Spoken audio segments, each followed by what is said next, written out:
Because agents don't actually use fairy dust to get you a book deal, today I'm going to talk about some publishing myths.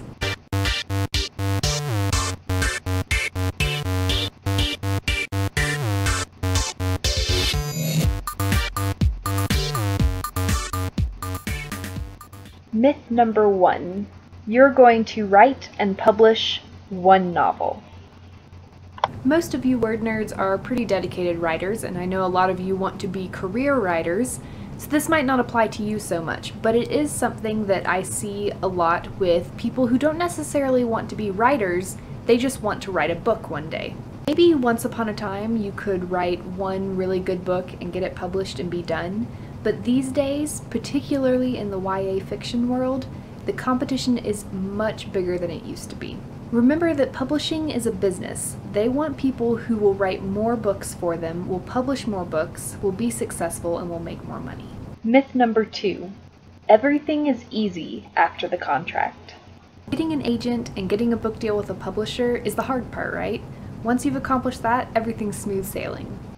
Not necessarily. There's still so much work that goes on once you've gotten a deal with a publisher. You have to work with editors on making revisions to the book. Remember that even once it gets accepted by a publisher, it's still not perfect and it's still not ready for publication. There's still promotion that needs to be done, both online and in tours. And of course there's the fact that just because a book gets a contract, just because it gets published by a traditional publisher, doesn't necessarily mean it's going to be successful.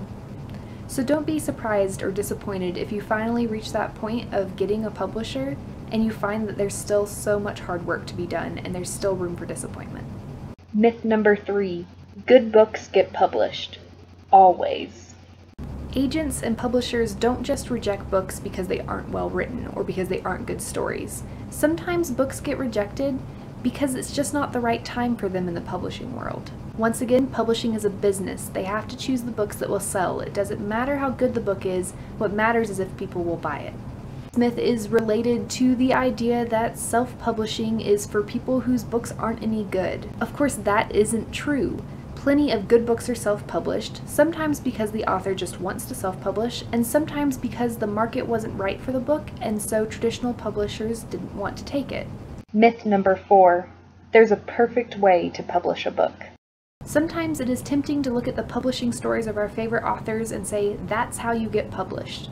Well, guess what? Every book's story and every book's journey is different. Every author's journey is different.